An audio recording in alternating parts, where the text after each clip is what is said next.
अब कर्म कोई बुरी चीज नहीं है अगर आपको पता हो कि इसका इस्तेमाल कैसे करना है। सबसे सरल तरीका कर्म की उस विशाल मात्रा से निपटने का जो शायद आपके पास हो, यह आज़ादी पाने का एक पक्का तरीका है। आप ये सारी कर्म की बकवास के बारे में चिंता मत कीजिए, आप निकल गए हैं, आप इस बकवास से आज़ाद हैं।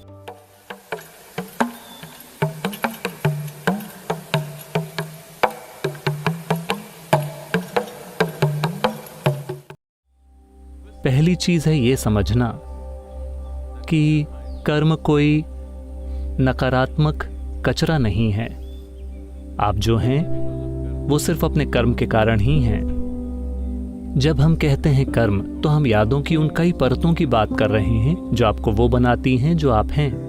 विकास प्रक्रिया की यादें हैं जो आपको एक इंसान बनाती हैं। मान लीजिए कि आपके शरीर ने अपनी विकास प्रक्रिया की यादें खो दी, तो शायद आप रेंगना शुरू कर दें, क्योंकि आप एक इंसान हैं, किसी जानकारी से नहीं, बल्कि आपके शरीर की हर कोशिका में ढेर सारी विकास की प्रक्रिया की यादें बसी हुई हैं जो आपको एक इंसान बनाती हैं। आपने देखा है, जब हम कुछ कार्यक्रम करते हैं जिनका संबंध होता है कर्म के गहरे स्तरों पर जाने से या उसमें अपनी उंगलियां डालने से, जैसे संयमा, कुछ लोग रेंगना शुरू कर देते हैं, कुछ लोग अलग अलग चीजें करने लगते हैं। ऐसा सिर्फ इसलिए है क्योंकि हम कुछ चीजों को गहराई में डुबा रहे हैं। ये उस विकास की प्रक्रिया के कर्म को छू रहा है और चीजें हो रही हैं। तो जबरदस्त मात्रा में कर्म मौजूद है। विकास की प्रक्रिया से शुरू होकर या उससे भी पहले तत्वों का कर्म मौजूद है। हम उस बारे में बात नहीं करेंगे, वो बहुत ज्यादा जटिल है, क्योंकि ये याददाश्त आपके शरीर की हर कोशिका में इस हद तक बसी हुई है जो आपको एक इंसानी रूप देती है और इंसान होने का एहसास देती है। तो आप जो हैं, मूल रूप से आपका आकार और रूप बस कर्म ही है, क्योंकि ये याददाश्त है, एक जेनेटिक कर्म है। उसके कारण आपकी एक खास तरह की नाक है, एक खास तरह की त्वचा है, खास तरह के तौर तरीके हैं, कुछ मात्रा में क्षमताएं और अक्षमताएं हैं। जेनेटिक कर्म है।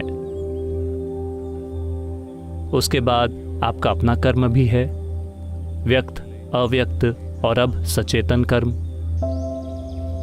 अब कर्म कोई बुरी चीज नहीं है अगर आपको पता हो कि इसका इस्तेमाल कैसे करना है। लेकिन अगर आप इसका इस्तेमाल करने के लिए पर्याप्त स्तर तक जागरूक नहीं हैं, फिर ये एक सॉफ्टवेयर की तरह चलता है। आपके आसपास के कई लोग और आप खुद भी शायद बंधन के लिए खुद की प्रोग्रामिंग कर रहे हों, क्योंकि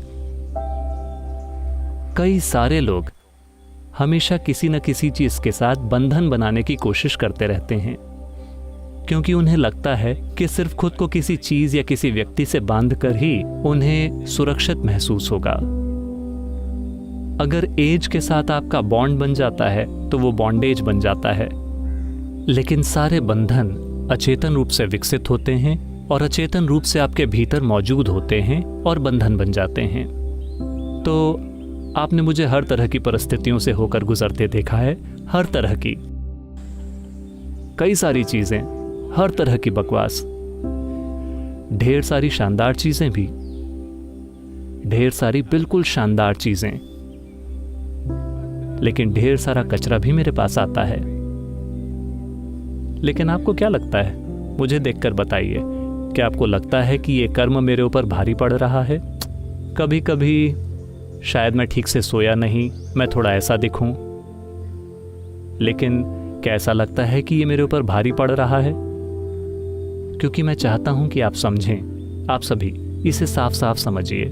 सबसे सरल तरीका कर्म की उस विशाल मात्रा से निपटने का जो शायद आपके पास हो, क्योंकि अगर आपके पास हिमालय के आकार के कर्म का बैकग्राउंड है तो ये बहुत अच्छी बात है। इसका मतलब है कि आपके पास एक जटिल ढांचा है। लेकिन अगर ये जटिल ढांचा आपको यातना देता है और आप अपनी यातना का इस्तेमाल अपने आसपास के हर व्यक्ति को यातना देने के लिए करेंगे, फिर ये एक तबाही है।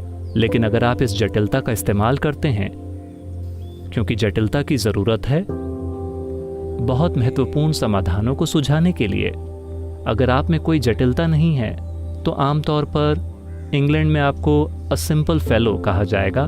भारत में हम उनको अनाड़ी कहते हैं। लोगों के पास आपके लिए दया होगी, लेकिन आपके प्रति कोई जोश नहीं होगा। हाँ, यह जीने का एक दुखद तरीका है। तो अभी अगर आप अपने कर्म से निपटना चाहते हैं तो सबसे सरल चीज ये है कि आप यहां बैठें, इसके प्रति पूरी तरह से अनासक्ति, हर दूसरी चीज के प्रति पूरा जोश, बस इतना ही।